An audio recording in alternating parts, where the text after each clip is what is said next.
5.18 유공자 명단을 공개해야 한다고 생각하는 사람들, 5.18을 아직도 사태나 폭동이라고 생각하는 사람들, 오늘은 제가 여러분들께 하고 싶은 말이 있어서 이렇게 영상을 올립니다. 여러분들은 이미 이유를 잘 알고 있어요. 5.18 유공자 명단을 공개할 수 없는 이유도 알고 5.18을 민주화 운동이라고 불러야 하는 이유도 알고 있어요. 그런데 여러분들 마음은 그거죠. 이해는 하는데 인정할 수는 없다. 네 말을 머리로는 알아먹겠는데 마음으로는 받아들이기 힘들다. 5.18 유공자 중에 간첩이나 빨갱이가 있는지, 가짜 유공자가 있는지, 폭동도 아니고 사태라는 단어 자체는 중립적인데 왜 사태조차 안 되는지, 왜 안 되는 이유는 있는데 되는 이유는 없는다는 거죠. 그런데 그렇게 말하는 이유가 어떤 감정 때문이라고 생각하진 않나요? 위조학력자나 배경을 알 수 없는 일반인들의 말을 듣고 또는 온라인 커뮤니티 공간에 반복적으로 쌓이고 있는 그런 비슷한 이미지나 텍스트들이 수상하다고, 특정 인물이나 특정 언론을 통해 전달되는 정보를 듣고 나서 무지불식간에 생겨난 지역감정이나 혐오감정 때문이라고 생각하진 않나요? 5.18 유공자 명단을 공개하자는 사람들이 있는데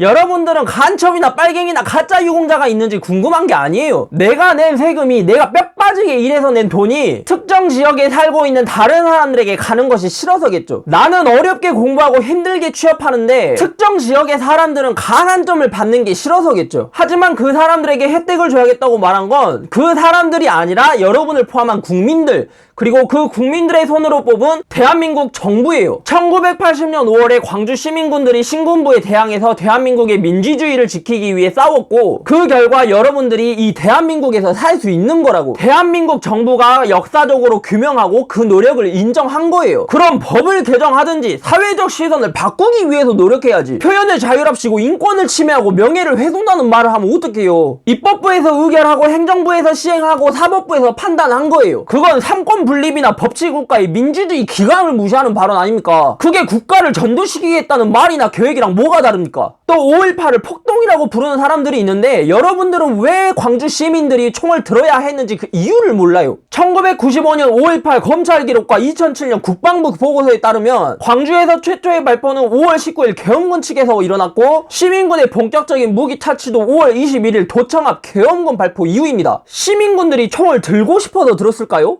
아니죠.